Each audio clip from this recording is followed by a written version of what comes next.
aan.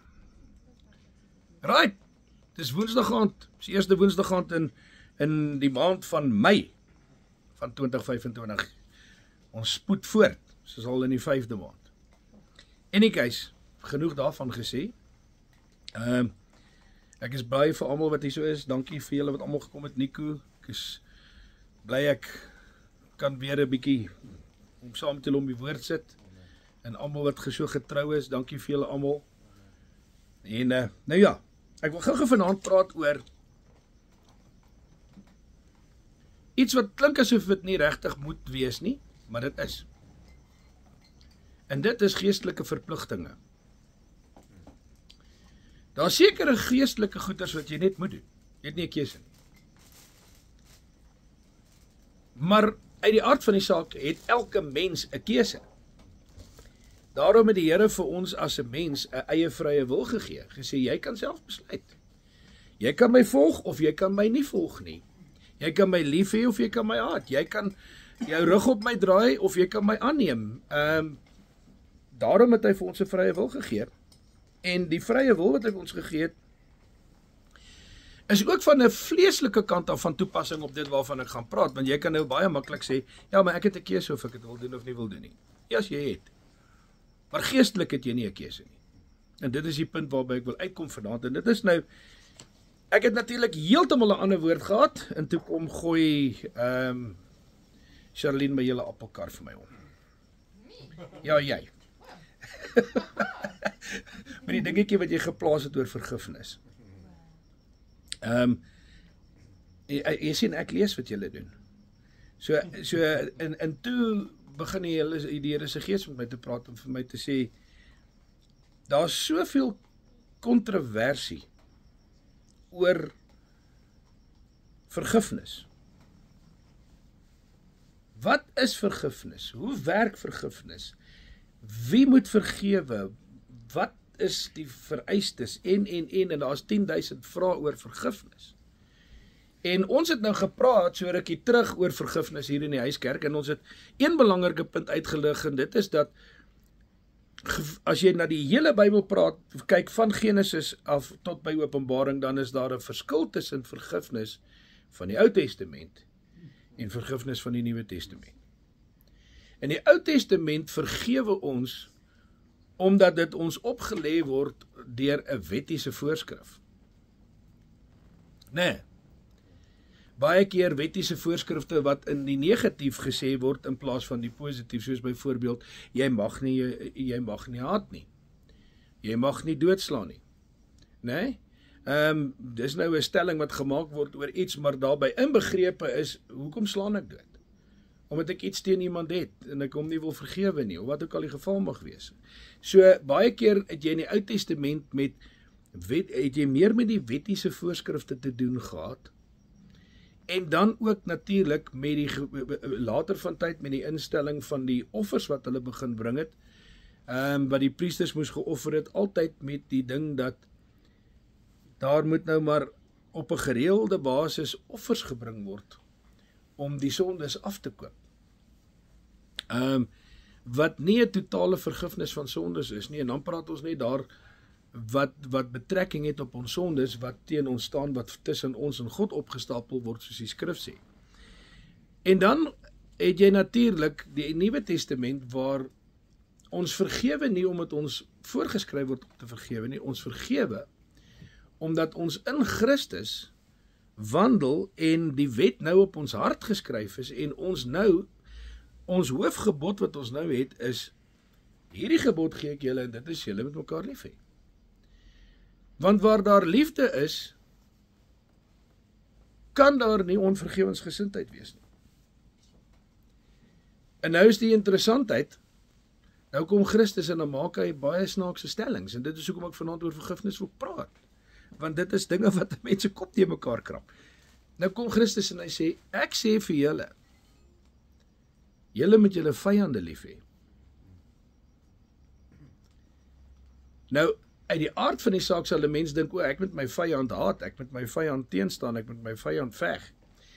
Jesus Christus kom en hy sê, jy moet julle vyand lief hê.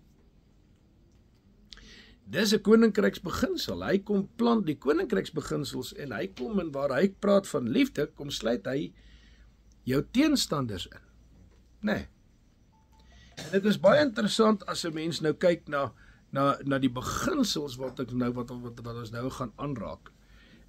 Wanneer dit kom by vergifnis, want ek wil kyk of ons nie kan vanaand vir eens of vir altyd 'n paar onduidelikhede oor vergifnis uitgeklaar kry nie. Want vergifnis is verskriklik belangrik. Vergifnis is seker een van die kernverpligtinge wat ons het om te doen, sonder 'n keuse.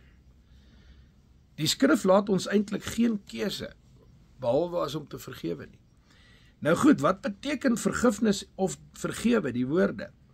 Sinoniem beteken dit absolutie, dit beteken begenadiging, dit beteken kwytskelding, dit beteken vryspraak. Daar's nog 'n paar ander sinonieme, maar hulle is nie vir my so duidelik op die punt nie, so ek het nie, anders dan gaan ons praat tot die son opkom. En as ons net na hierdie goeders kyk, Janiek sal nou weet, absolutie, ons gebruik die term absolutie in die reg. Wanneer daar 'n saak tussen partye is en daar kom 'n uitspraak van absolutie, dan beteken dit, hier kan nie in enige een se guns beslis word nie. Nou bring dit net vir my in verband met vergifnis. Vergifnis beteken, wanneer ek jou klaar vergewe het vir wat jy aan my aangedoen het, moet daar nie in my of in jou guns oor daai saak kan beslis word nie. Want die vergifnis is absolutie. It absolves. Dit vat dit weg. Dit sê, hierdie geskil is gone. Ek kan nie in enige een se guns meer uitspraak gee nie.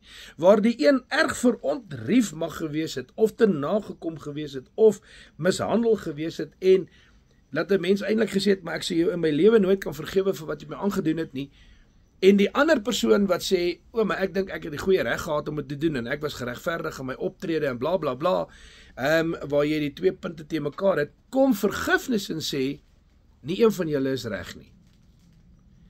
Hierdie saak is afgehandel, sonder dat daar in enige een se guns enige iets val.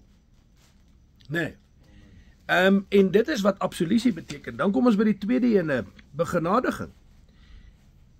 Ek kan baie daaroor te sê, maar ek gaan net dit in een sin opsom, om ten spyte van die daadwerklike onreg wat aangedoen is, nie in vergelding op te tree nie. Om te sê, okay, ek gaan nie wreek nie, ek gaan nie wraak neem nie, ek gaan nie nou in vergelding optree nie, ek gaan nie nou oog vir 'n oog en 'n tand vir 'n tand en wat ook al vir 'n wat ook al nie. Kwytskelding. Kwytskelding praat eintlik van self, maar dit beteken om dit wat regtens verskuldig is, af te skryf. Te sê, okay, wat my aanbetref, is die saak afgehandel. Dis wat kwytskelding betref. Vryspraak. Om nie meer iemand aan iets gebonde te hou nie, want onthou net, deur iemand nie vry te spreek nie, bind jy daai persoon. Nee. En as ek iemand vryspreek, dan maak ek hom los. Sodat hy nie meer gevange gehou word, of gebonde gehou word deur dit wat ek aan hom kan doen nie, en regtens kan doen nie, want ek het gesê, vryspraak. Okay. Nou dit klink nou so amper asof 'n ou sê, yes, maar vergifnis is daarom vir jou 'n dik daler, maar dit word beter. Dit word baie beter. Goed.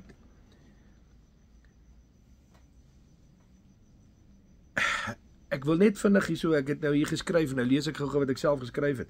Dis om elke vorm van haat en bitterheid en die begeerte om te vergeld prys te gee, en doelbewus te kies om negatiewe emosies en optrede te laat vaar, wat verband hou met iemand se verontreg, of wat jou verontreg het.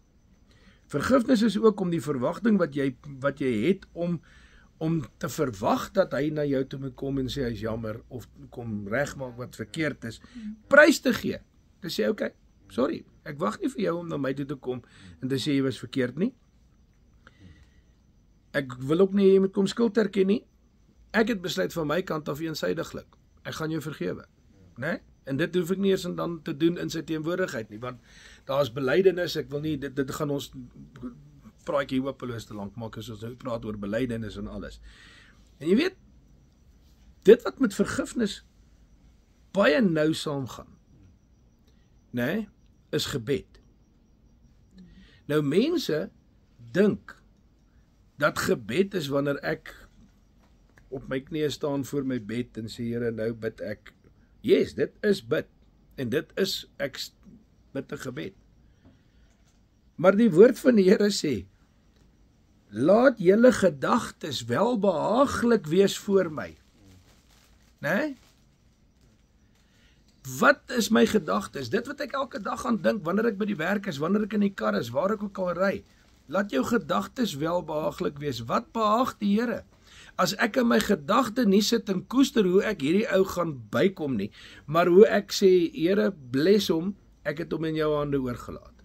Ek gaan nou kom by 'n paar goedjies wat julle baie gaan van hou, want vergifnis is nie so erg nie.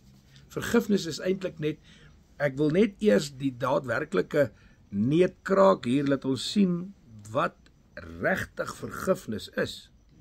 Want vergifnis is nie iets wat iemand verdien nie. Vergifnis is iets wat jy gee. Niemand is geregtig op vergifnis nie. Niemand het 'n aanspraak op vergifnis nie. Vergifnis is iets wat jy gee. So daarom gaan julle sien bietjie later, vergifnis het meer te doen met die ou wat vergewe as met die ou wat vergewe word. Want vergifnis bring baie dinge by jou tot stand. Nee. Nou goed. Nou sê ek hierso, vergifnis is nie opsioneel nie, maar dit is verpligtend. Nee. En Lukas 17 vers 3 sê, pas op vir julle self. Dis nou interessant dat hy dit sê. Hy sê, kyk net 'n bietjie agter julle eie belang. Pas net 'n bietjie vir julle self op. As 'n broer teen jou sondig, bestraf hom. As hy berou kry, vergewe hom. Nee. So yes, bestraffing is reg. Deur na ou toe te gaan en vir hom te sê, hoor jy het nie reg gemaak nie. Ek is glad nie gelukkig met wat jy aanvang nie. Is heeltemal reg en goed in God se boeke. Maar wanneer hy daar omdraai en sê, yes, ek stem met jou saam, ek het verkeerd opgetree, vergewe my. Vergewe hom. As hy nou ontken en gaan jy maar jot straf.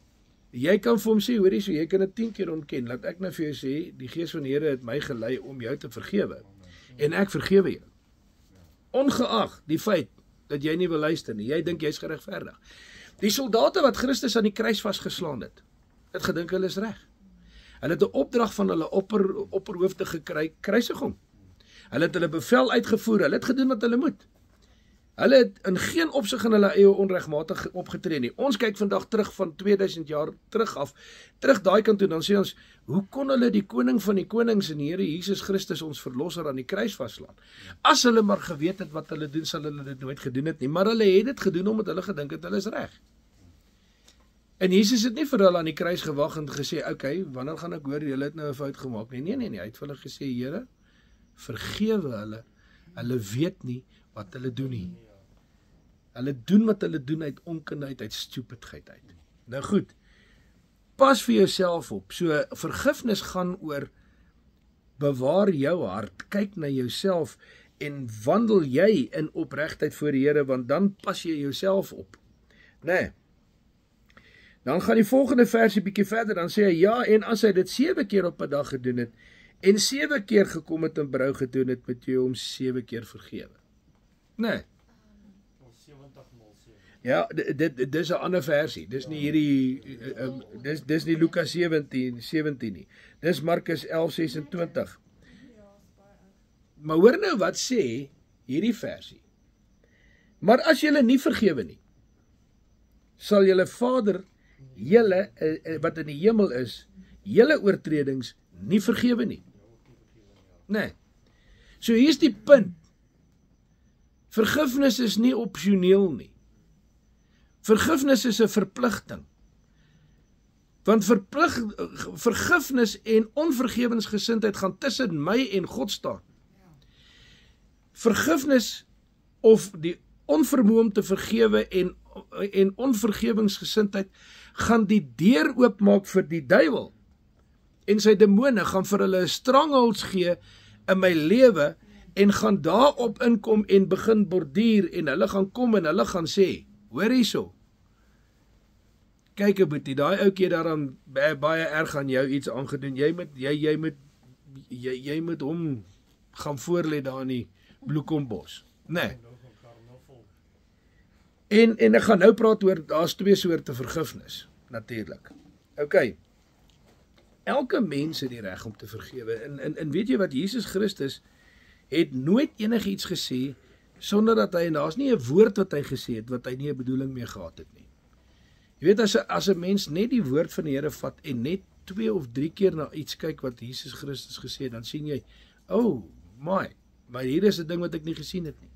En kyk nou Markus, hy sê Jesus Christus loop en hier is hierdie persoon wat siek is en hy's verlam en hy sit daar in ellende en Jesus Christus kom en hy sê jou sonde is vergewe. En die fariseërs wat daar sit sê, wie is hy om sonde te vergewe? God alleen kan sonde vergewe. En dadelik weet Christus wat hulle in hulle hart is. En hy sê, hoekom bedink julle hierdie goeders in julle hart teenoor my? Wat is makliker om te sê, jou sonde is vergewe of staan op en loop? Hy sê, maar ek het dit juis gedoen sodat julle kan sien dat die seun van die mens, ek gaan weer sê, die seun van die mens, die reg het om sondes te vergewe. Onthou nou, Christus is die seun van God, en hy is die seun van mens, en hy is die seun van Dawid. Nee, elkeen van daai ampte wat hulle hom toegegee het 'n spesifieke betekenis. Maar Christus het homself die titel gegee, seun van die mens. En hier praat hy as mens, en hy sê, as mens het ek die reg om sondes te vergewe. In Johannes sê hy vir sy disippels, hy sê, wie julle vergewe sal ek vergewe in die hemel. En wie julle nie vergewe nie, sal ons nie vergewe in die hemel nie.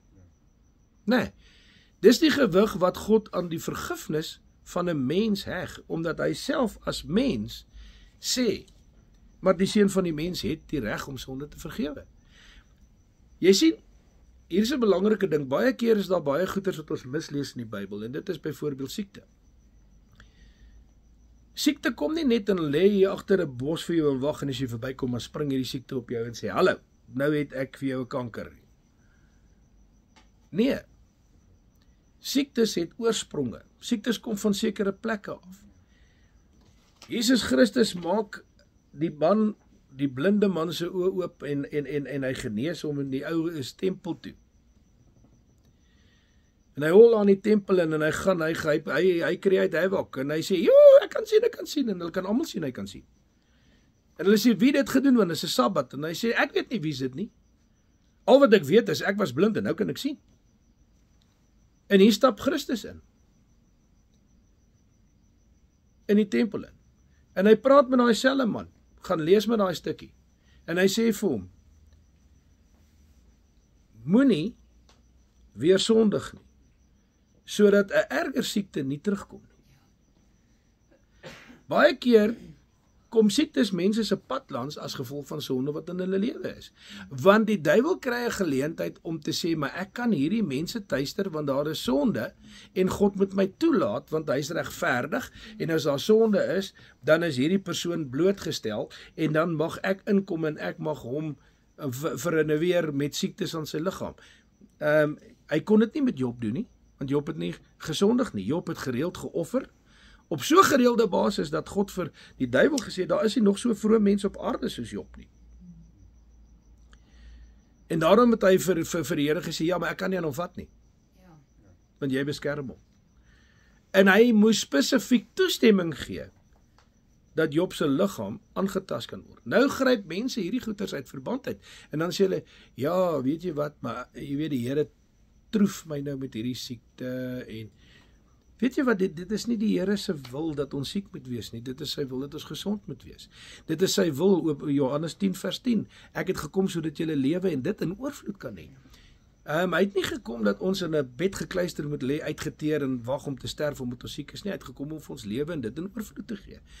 Hy is die groot geneesheer, deur sy wonde is ons genees. God is die groot God almagtig wat ons genees en in genesing hou en ons in gesondheid laat wandel, soos wat hy die Jode vir 40 jaar in die woestyn bewaar het van sondes. Dit is 'n feit, maar die ding is, dis ook 'n feit, dat baie keer 'n siekte gekom het deur as gevolg van sonde wat in 'n persoon se liggaam is. En nou kom hy en hy praat met 'n ou en hy sê vir hom, jou sonde is vergewe. Die groot almagtige God weet presies waar hierdie ou se siekte vandaan kom. En nou dat die sonde vergewe is, kan hy vir hom sê staan op en loop. Want die sonde wat die siekte dalk veroorsaak het, dit nou nie meer hou vas op sy liggaam nie. En daar staan hy op en die loop, en hulle sê die skade het almal omhoog gegaan, en God geprys en hom verheerlik, oor hierdie groot wonderwerk wat voor hulle aangesig plaasgevind het. Jy sien, 'n mens moet altyd na die konteks van die skrif begin kyk, wanneer 'n mens na hierdie goeters kyk, want mense kyk in isolering na goeters, en dan raak dinge vir hulle te dik vir 'n daler. En dan wil hulle eie vooropgestelde idees vorentoe bring, soos vergifnis. Baie mense vergewe, maar hulle vergewe nie regtig nie. Nee. So yes, die mens, Jesus Christus, het vir ons gesê, die mens het die reg om sonde te vergewe en mense vry te spreek. En dan sal die Here in die hemel dit gestaan doen, want daar word gebid en daar word op hom gewag. Nee. Goed. Ek het net nou gesê, daar's twee soorte vergifnisse, en dit is wat ek nou net aangehaal het in die vorige geval. Mense wat sê hulle vergewe, maar hulle vergewe nie regtig nie. Daar's vals vergifnis. En daar's waaragtige vergifnis. Vals vergifnis het die skyn van vergifnis. Daar word gesê, ek vergewe jou. Of daar word gesê, oog, ek het daai persoon vergewe. En dan kan ons nou sê, ja, okay, hierdie is 'n kerkmens, hierdie is 'n wonderlike kindjie van die Jesus ensovoorts, so ons aanvaar die woord dat hy sê hy het hulle vergewe. Maar as daar sekere goedjies begin uitkom soos vrugte aan die boom, dan begin jy vinnig agterkom, maar hierdie vergifnis is nie waaragtige vergifnis nie.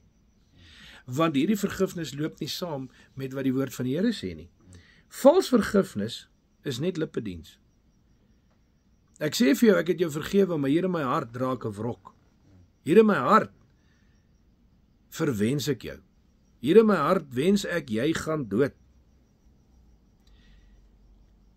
Ek kan dalk so dink soos wat Dawid op 'n stadium gebid het en vir die Here gesê het, verwyder hulle name uit die boek van die lewe uit. Hoekom? Want ek dra wrok. Ek het nie van die wrok ontslaag geraak nie, my lippe het gesê ek vergewe, maar my hart het nie saamgepraat nie. Dit dra geen gewig nie. God steur hom nie aan vals vergifnis nie, want hy ken jou hart. Hy sê in Samuel, sê hy in die boek Samuel, hy sê, ek kyk nie soos 'n mens nie. Julle kyk na die uiterlike, ek kyk na die hart. So wees versigtig wat jy met jou lippe bely, as jou hart nie daarmee saampraat nie, want dit kan dalk net vir die Here sê, hierdie ou is vals. Ek is 'n vals mens, want dit wat ek sê, is nie die waarheid nie. Dit is net tydelik. Somewhere along the line vorentoe gaan al daai haat en bitterheid en nyd terugkom. It's only going to last for a while. Die volgende een is, dit is altyd voorwaardelik. Ek het hom vergewe. Hy het net na my toe kom en vir my kom sê, hy is jammer. En nou hou die duiwel daai ou weg van jou af vir ewig, en dan gaan jy dood, en dan het jy hom nooit vergewe nie, want jy het 'n voorwaarde daaraan gekoppel. Vergifnis is onvoorwaardelik. Vergifnis is, ek vergewe. That's it. Ek gaan nou vertel, wat is die gevolg van vergifnis? Vergifnis is definitief nie, nou is dit wat verkeerd gedoen is reg nie. Vergifnis is definitief nie, nou is dit wat hy gedoen het geregverdig nie. Vergifnis meer nie die erns van die saak toe en maak dit niks nie. Daar's goed wat vergifnis nie is nie. Nee, maar ek is nog by die vals vergifnis. Ek loop my vooruit. Vals vergifnis hou vas aan die verlede. Mense wat sê ek het vergewe en hulle het nie regtig vergewe nie, praat kort oor dieselfde insidente, want hulle hou so vas aan daai stukkies geskiedenis in die verlede. Nee. Ja, maar onthou, pas op vir daai ou. Jy weet, ek het hom vergewe. Net jou, ek waarsku jou net. Jy weet, ek is net uit liefde uit sê ek vir jou, moenie dieselfde stel trap as wat ek afgetrap het nie. Dis alles maniere waarop jy eintlik sê ek het nie vergewe nie. Nee. Die volgende ding is, vals vergifnis kom net van twee plekke af. Vals vergifnis kom of uit 'n ego uit, of uit vrees. Ek gaan eerder vir hierdie ou sê ek vergewe hom, want ek is bang vir wat hy nog aan my kan doen. Of wat ek aan hom gaan doen, of wat ook al. En die ander ene is, wie wat, laat ek nou maar net vir die mense wys, ek is 'n beter mens. Hi, hallo. Nee, hy wat homself verhoog sal verneder word, sê die skrif. Nee. In teendeel met wat ek nou gesê het van vals vergifnis, is ware vergifnis 'n hartsaak. Dis 'n ding wat jy in jou hart uitgemaak het. Ek gaan hierdie ou vergewe en ek gaan dit nie teen hom hou nie. Dit word bedoel met al die opregtheid wat God raak sien. Want hy wat in die verborgene sien, gaan jou in die openbaar vergelde, sê die skrif. Dis permanent. You're never going back to it. Dis verby. Dis bygones. Dis onvoorwaardelik. Of hy nou kom vra, of kom bely, of kom sê ek is jammer, dit is opsioneel, dit is nie relevant nie. As hy kom, dan yes, as hy nie kom nie, ook yes. Want jy het nie voorwaardes nie. Jy het hom vergewe. Nee. Ware vergifnis vergeet wat agter is en strek uit na wat voor is. En ware vergifnis ontstaan net op een plek. Ware vergifnis ontstaan in liefde. Want my vergifnis toon liefde vir my teenstander. Toon liefde vir my adversary, liefde vir my vyand, want ek vergewe. Dit beteken nie dat dit nie gebeur nie. En ek gaan nou daarby kom. Vals vergifnis is, as ek dit vir julle kan beduie, julle weet hoe lyk 'n ysberg wat in die see dryf. Die lippediens en die goeters wat gesê word en die goeters wat daarbo is, wat die vals vergifnis is, dis net dit wat gesien kan word. Maar dit wat onderdruk word, wat hieronder is absoluut kos vir elke demoniese mag, vir elke duiwel, vir elke demoon, vir elke mag wat jy wil aanval. Want vals vergifnis onderdruk minagting, resentment. Jy weet, as ek 'n ou sien, dan het ek net minagting vir daai ou. Wanneer ek vergewe het, dan het ek nie minagting vir hom nie. Dit maak nie aan my saak wie en wat hy is, waar hy is, of ek hom raak sien of nie raak sien nie. Ek staan en gesels met my vriende en ek glimlag en dan kom hierdie ou verby en ewe skielik sê almal vir my, is jy okay? Wat het nou gebeur? Want jou smile is ewe skielik weg. Dis alles tekens dat jy nie regtig vergewe het nie, want jy dra resentment, jy dra minagting. Dit onderdruk woede. Ek is so kwaad. Ek is kwaad vir myself, ek is kwaad vir die Here, ek is kwaad vir daai ou, ek is kwaad vir die hond, ek is kwaad vir alles. Dit onderdruk die seer. Nee. Jy het seer gekry. En dit is baie seer. En dit is dalk baie seer, op seer en baie seer vir baie lank. Maar nou kom die woord van die Here en sê, vergewe en ek sal die seer wegvat. Want ek is die geneesheer. Ek sal die seer wegvat. Ek sal die balsam van Gilead in jou wonde in, ek sal my Heilige Gees stuur om die seer weg te vat en die getuienis agter te laat. Nee. Maar wat as ons aanhoudend seer en seer en seer en teer op ons seer en seer, dan vergeet ons nie. En dan vergewe ons ook nie. Nee. Die volgende ding wat hy onderdruk is spyt, haat, wraakgedagtes. Jy weet, jy sit daar en jy sê niks nie, maar jy dink by jouself, as ek net nou om met 'n stok van agteraf kan bykom. Dis soos ek Sondag in die kerk gesê het, daai een rigter wat 600 Filistyne met 'n stok doodgeslaan het. Né? Kan julle sy naam onthou of het ek julle uitgebou met daai naam? Okay. Dit onderdruk ongelukkigheid. Jy gee voor, maar jy's glad nie happy nie. Jy's glad nie gelukkig nie. Jy het nie ware geluk nie.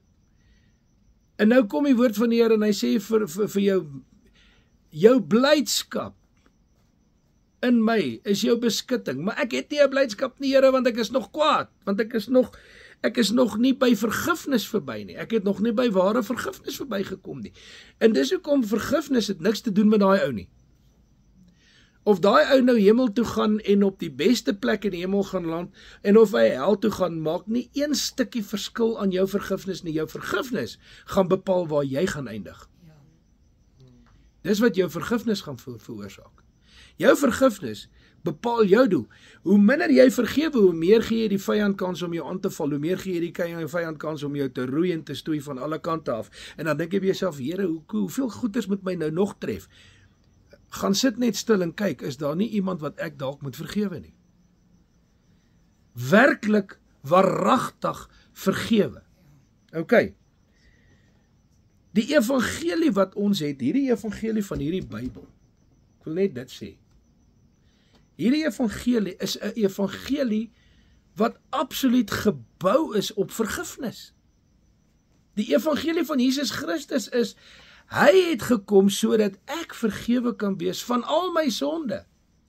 Nie net dit wat in die verlede was nie, soos met die ou paaslammetjie of met die bok wat geslag moet word, die sonnebok of wat ook al wat in die woestyn gejaag moet word nie. Nee.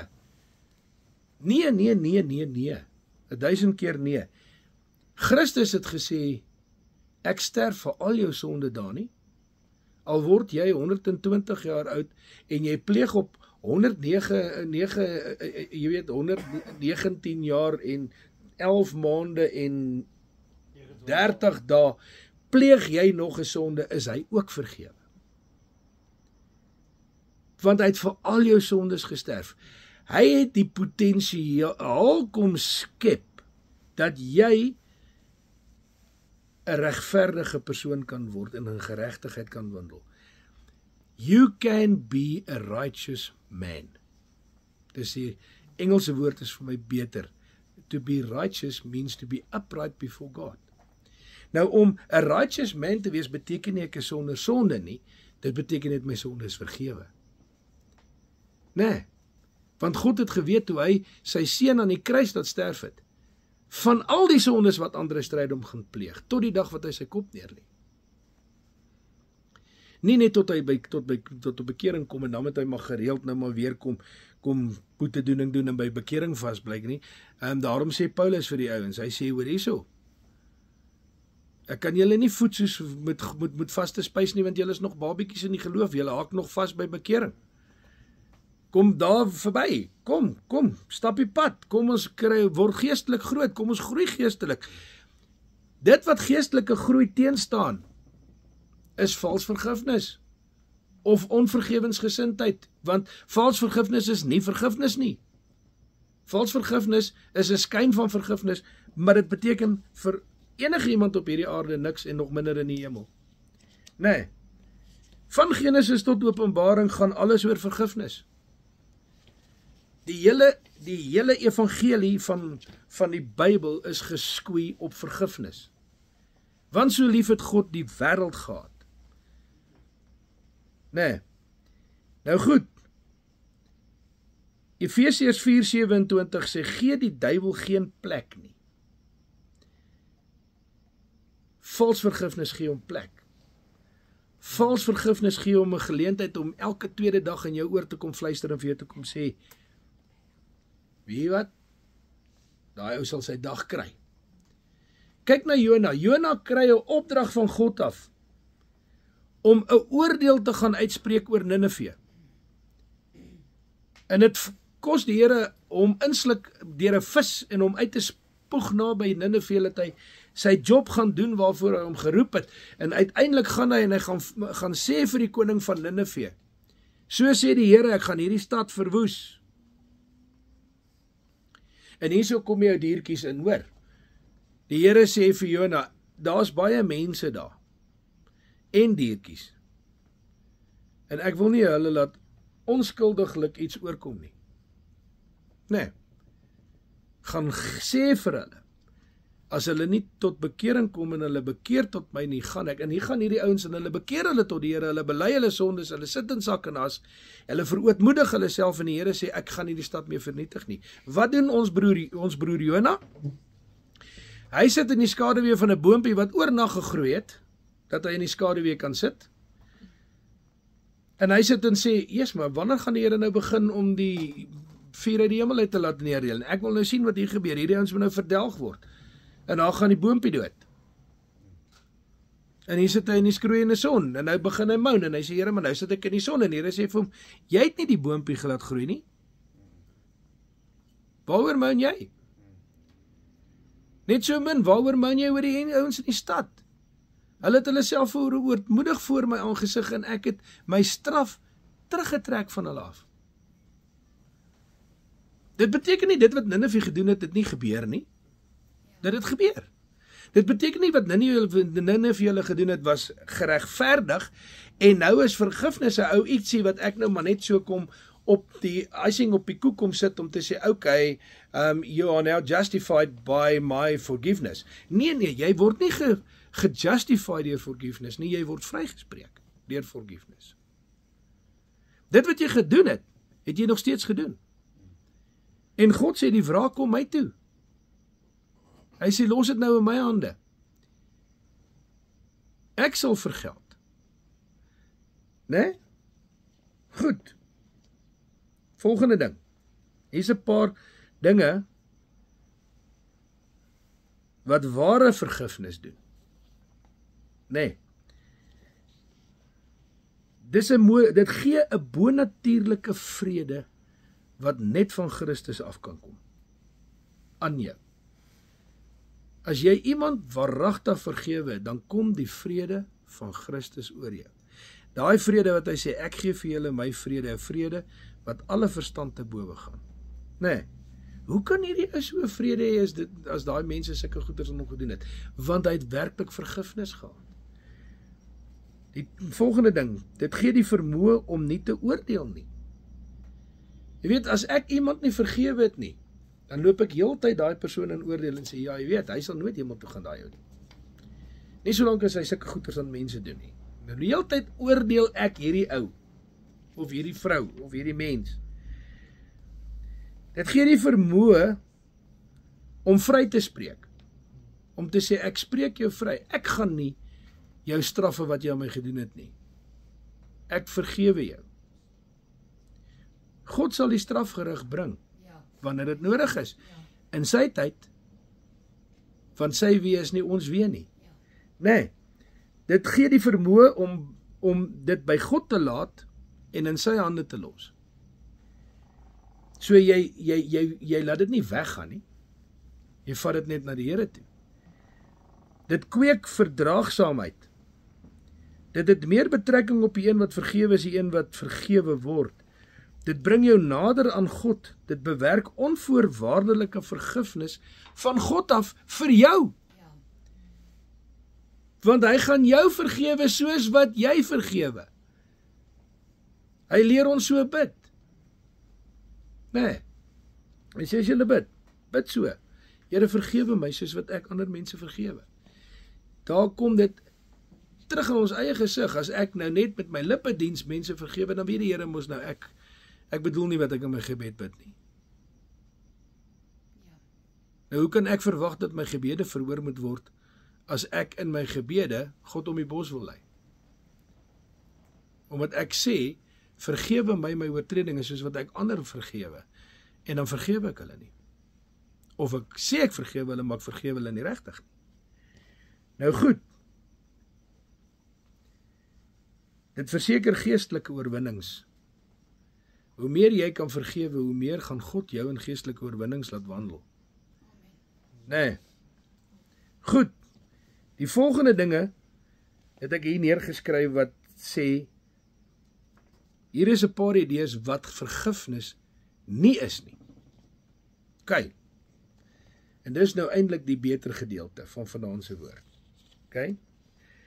Vergifnis is nie om sonde te verskoon en te sê wat verkeerd was, is reg nie. Wat verkeerd was, is verkeerd. Wat sonde is sonde. Nee. Die Bybel veroordeel in werklikheid diegene wat beweer 'n slegte ding is 'n goeie ding en 'n bitter ding is 'n soet ding.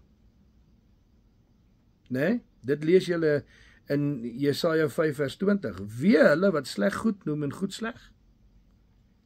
Wee, die ou vertaling, hierdie is die ou vertaling wat so sê, wee hulle. Die nuwe vertaling sê, hulle bring eintlik 'n vervloeking oor hulle self. Deur te sê iets is reg as dit nie reg is nie. As 'n ding verkeerd is dit verkeerd. Maar dit het niks met my vergifnis uit te waai nie. My vergifnis is 'n saak tussen my en God. En ek sê, Here, lei my in die spore van geregtigheid. Vir my om in die spore van geregtigheid te wandel, moet ek vergewe. Onthou, die spore van geregtigheid is die spore van geregtigheid wat God trap, waarin ek volg. En sy geregtigheid sê, ek sal nie 'n verkeerde daad ongestraf laat nie. So moenie vir een oomblik dink dat vergifnis beteken hierdie ou het af van die hak afgekom en hy het weggekom met wat hy gedoen het nie. Nee, as jy waaragtig volgens die skrif vergifnis glo en doen nie. Nee. Volgende ene, vergifnis is nie om die belangrikheid van die oortreding te ontken of om dit af te maak dat dit niks is nie. Of selfs te sê dit het nie gebeur nie. It happened. Voorbeeld wat ons altyd gebruik op vergifnis is daai een van Dawid toe hy vir Batseba vir homself geëien het as 'n vrou en hy Uria haar man laat doodmaak het in die oorlog. Nee? Wat hy gedoen het is verkeerd. En God het gesê, dit is verkeerd. Inteendeel, ek het vir julle hier 'n skrif as julle die notas vat waar ek dit aanhaal waar die profeet vir hom sê. Hy sê dit wat jy gedoen het was verkeerd in die oë van die Here. Waarom het jy die woord van die Here verag deur te doen wat verkeerd is in sy oë? Ek lees dit nou vir julle uit 2 Samuel 12:9. Uria, die Hetiet, het jy met die swaard geslaan en sy vrou het jy vir jou as vrou geneem nadat jy hom deur die swaard van die kinders van Ammon vermoor het. Jy sien, ek kan nie nou ook dink, okay, maar ek is 'n uiterste opperste narcis en ek gebruik ander ouens om my vuil werk te doen en dan het ek dit nie gedoen nie. Hier het Dawid ander ouens gebruik om hierdie ou te laat sterf. Tipiese narcistiese optrede. En wat gebeur? Dit word hom nog steeds toegereken, want God weet waar het die hele bedoeling vandaan gekom. So as jy jou nou pelle kry om 'n ou voor te lê en om 'n bietjie te panel beat en jy sê, maar ek het nie geweet, hulle doen dit nie maar lekker, dan dan moet jy nooit vergeet nie, die Here weet dit. Nee. Hæ? Hoe jy meen, dan kom die vergifnis eers. Okay.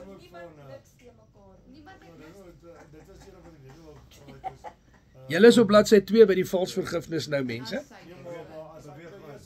Kom.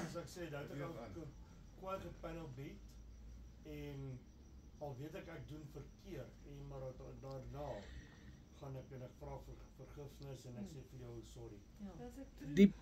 Die probleem is, kom ek gee vir jou 'n simpel voorbeeld uit die skrif uit, net om jou te weer lê.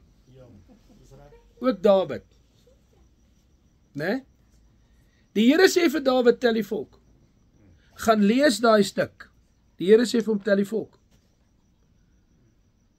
En Dawid laat tel die volk, en toe hy klaar die volk vertel het, toe kom die profeet by Dawid en hy sê vir hom, wat jy gedoen het is verkeerd in die oë van die Here. Hy gaan 'n straf oor jou bring. Hier is die 3 strawwe, piek. En dit was nie maklike strawwe nie.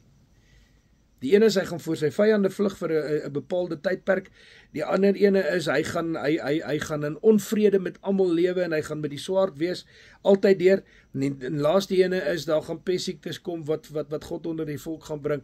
En Dawid sê, gee vir my nou maar eerder die straf wat van God afkom, want die mense is te onvergewensgesind en te wreed.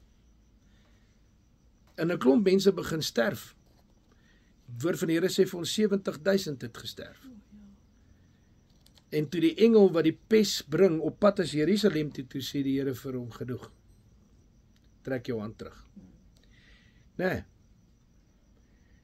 Nou sê ek vir myself, okay, maar wag 'n bietjie. Die Here sê doen dit en dan kom die Here en sê jy het gedoen wat verkeerd is in my oë. Nee. Gaan lees weer. Daai hele exercise het Dawid se hart laat groei.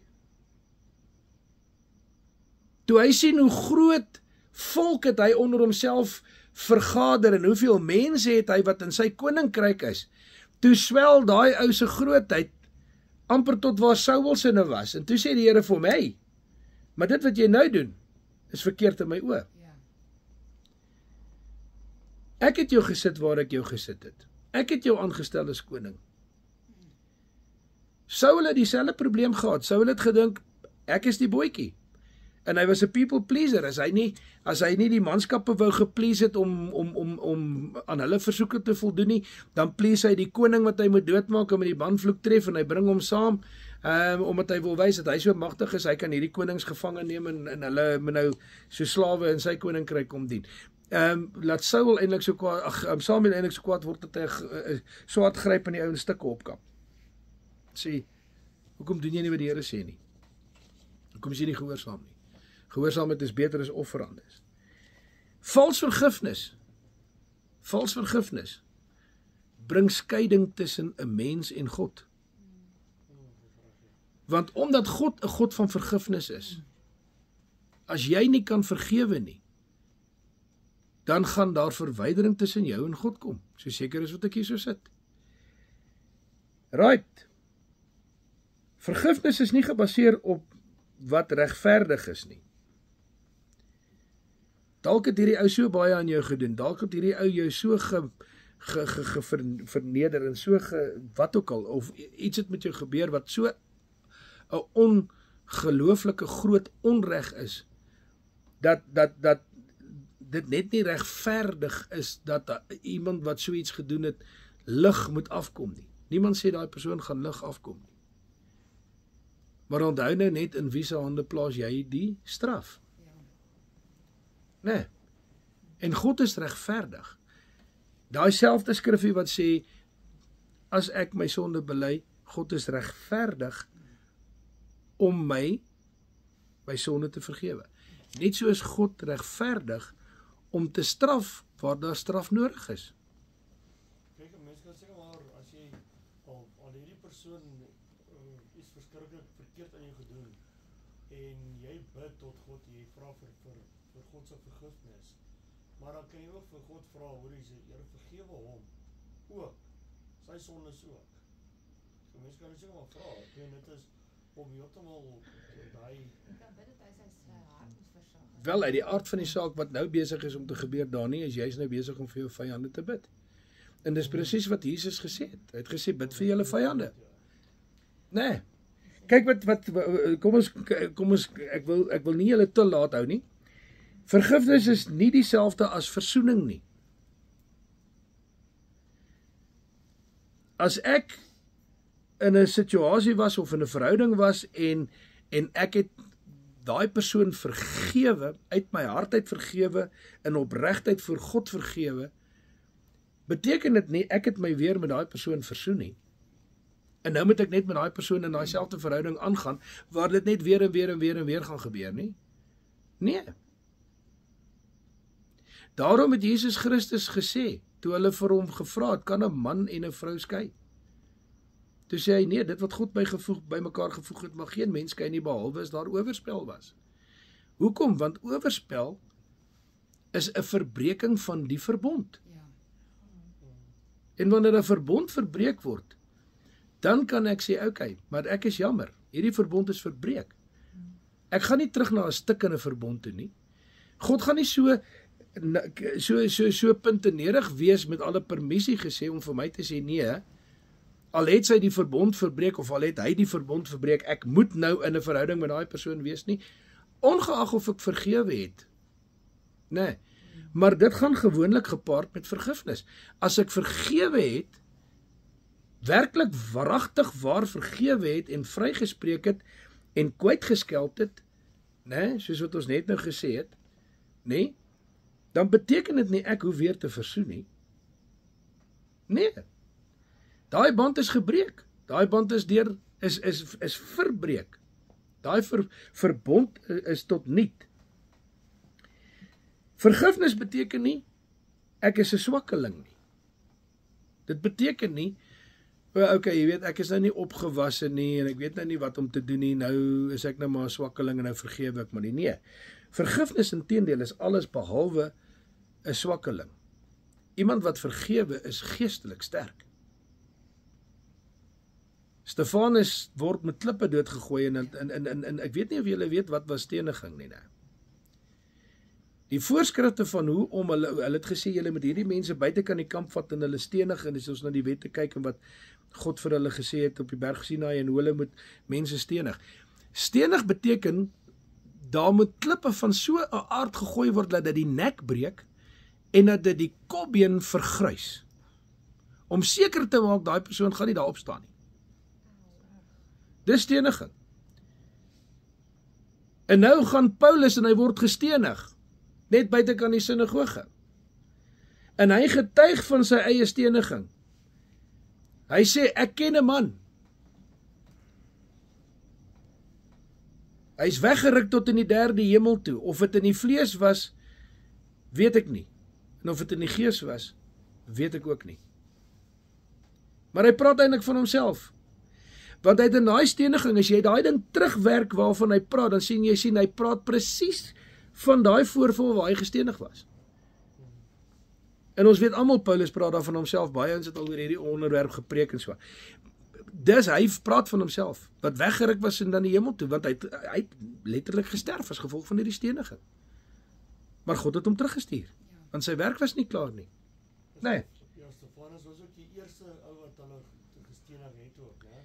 Die eerste wat En terwyl hulle besig is om daai dinge te doen en sulke klippe na hom toe te gooi, sê Here vergewe hulle, want hulle weet nie wat hulle doen nie. Vergifnis beteken nie dat jy vergeet het wat het gebeur nie. Nee. Niemand sê vergifnis beteken, ek kan nie nou onthou doen. As iemand sê, maar dit en dit en dit gebeur, nee, ek weet nie waarvan jy nou praat nie. Nee, dit het gebeur. Dis 'n feit. Maar ek het daarmee klaar gespeel in waaragtige vergifnis. Ek het daar en dan gesê, Here, ek wil nie hierdie geestelike las op my laai nie. Ek wil nie hierdie geestelike pakkie dra nie. Ek wil in vryheid voor jou aangesig wandel. Ek wil jubel as ek in jou teenwoordigheid is. Ek wil dat die blydskap in die Here my beskutting wees. Dan moet ek vergifnis embrace. Dan moet ek sê, wie wat, Here, gee vir my die vermoë om waaragtig te vergewe. Want weet jy wat? Vergifnis beteken, dis wat jou aanbetref, 'n afgehandelde saak. Dis die woorde wat Christus Jesus aan die kruis gehad het. Dit is volbring. Dis afgehandel. Ek het die sonde van die mensdom weggevat. Wat sê Johannes toe hy in die Jordaan besig is om te doop en Christus kom daar aangestap? Hy sê, daar is die lam wat die sonde van die mensdom gaan wegvat. Christus het die sonde van die mensdom weggevat. Dit beteken nie ons is nou almal sonder sonde nie, nee. Dit beteken ons kan met hom versoen en in hom in oorwinning wandel en dan is ons sondes vergewe. Tot aan my einde van my lewe op hierdie aarde, of dit in die wegraping is en of dit in die graf is, dit maak nie saak nie. En dan vergifnis beteken nie, geregtigheid moenie gebeur nie.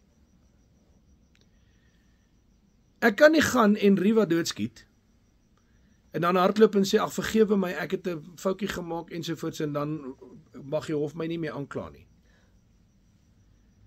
Sorry, ek gaan deur die verhoor gaan, ek gaan skuldig bevind word aan moord, ek gaan my straf uitdra. Ja. Geregtigheid gaan gebeur, en God is 'n God van geregtigheid. Ja. En God kan nie teen sy eie karaktereienskappe gaan nie, en geregtigheid is een van sy karaktereienskappe. En daarom as ons waaragtig in God glo, en ons glo in die krag van vergifnis, gaan vergifnis op die einde van die dag geregtigheid bewerk. En dis God se geregtigheid, en daarbij het ek geen aandeel nie, en ek laat dit in sy hande. Jy weet, God wys vir ons van die begin van die woord af, dat hy 'n God van vergifnis is, en dat dit gaan oor vergifnis. Van dag 1 af, alles gaan oor vergifnis. Die sonde van waar hulle moes die sonde offer bring, en die bloed teen die altaar sprinkel, en deur die bloed van stiere en bokke, vergifnis moes bewerk vir hulle self, dat 'n onskuldige dier sterf vir jou skuld as die mens. So het Christus gesterf vir ons skuld wat ons gehad het. Nee. Hoor wat sê Micha 7. Wie is soos u, Here? U vergewe sonde, u straf nie die sonde van die wat in die volk oorgebly het nie. U bly nie vir altyd kwaad nie. U betoon liefde. Jeremia 31:34 in die nuwe vertaling. Dit is die verbond wat ek in die toekoms met Israel sal sluit, sê die Here. En dit sluit ons in. Dis die verbond wat hy met ons ook gesluit het. Ek sal my woord op hulle harte skryf en dit in hulle gedagtes vas lê. So as jy nie hierdie goeters dink nie, dan het jy nog 'n paadjie om met God te stap. Dan moet jy maar waaragtig na die Here toe teruggaan en sê, Here, ek het nog 'n paar goedjies wat ek met u moet uitsorteer. Nee. En dan kom hy en dan sê hy, ek sal hulle God wees en hulle sal my volk wees. 'n Man sal nie meer vir sy buurman of vir sy broer kan voorhou dat jy moet die Here dien nie, want almal sal my dien, klein en groot, sê die Here, en ek sal hulle oortredinge vergewe en nie meer aan hulle sondes dink nie. That's my God. Nee. 1 Johannes 1 vers 9, as ons sondes bely, hy is getrou en regverdig om ons sondes te vergewe en ons van alle ongeregtigheid te reinig. Kolossense 1:13, hy wat ons verlos het uit die mag van die duisternis en oorgebring het in die koninkryk van sy seun en van sy liefde, en wie ons die verlossing deur die bloed, naamlik die vergifnis van God vir ons sondes gekry het. Nee. So Ou Testament, Nuwe Testament, God is die God wat vergewe, onvoorwaardelik. God wat ons gemaak het, as ek net nog hierdie een prentjie kan skets voordat ons klaar maak. Dink jouself aan, jy is hierdie wonderlike ingenieur of fysicist of scientist of wat ook al. Nee. En jy wil hierdie ding aan mekaar sit met jou kennis, en dit is, man, amper die hele mensdom op aarde weet nie wat jy weet nie. Jy het hierdie kop vol kennis, en nou bou jy 'n ding. Maar terwyl jy hierdie ding bou, weet jy hierdie ding gaan val.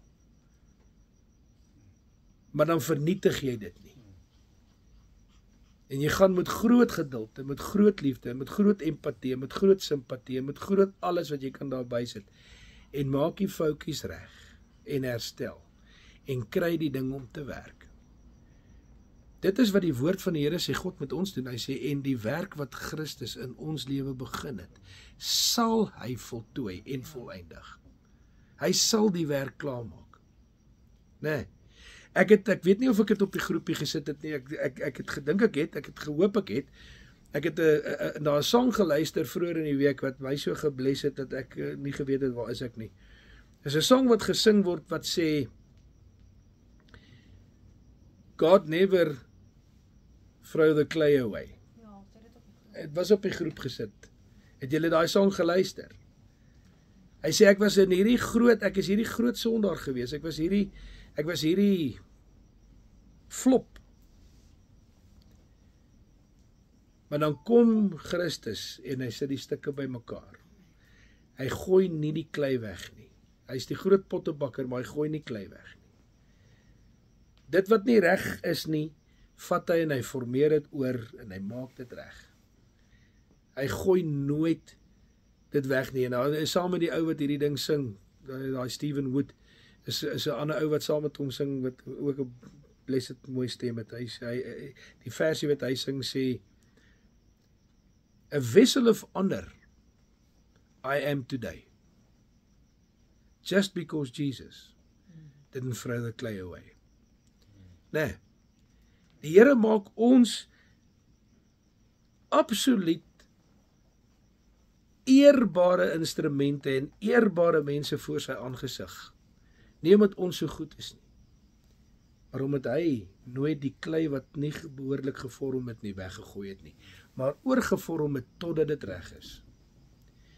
En dis waaroor vergifnis gaan.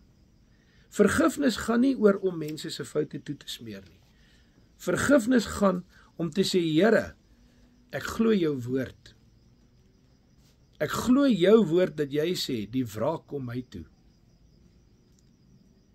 Ek gaan nie nou met 'n vals vergifnis sit soos Jona onder die boompie en wag om te sien wanneer gaan die strafgerig nou kom nie. Hierdie ou moet nou in die boom vasry. Sy kar moet breek. Né? Die hond moet in die swembad verdrink of wat ook al. Né? En allerlei goeters wat ek nou oor hierdie ou wil uitdink. Dan het ek nie vergewe nie. Vergifnis is, Here, jy weet. Jy's die regter.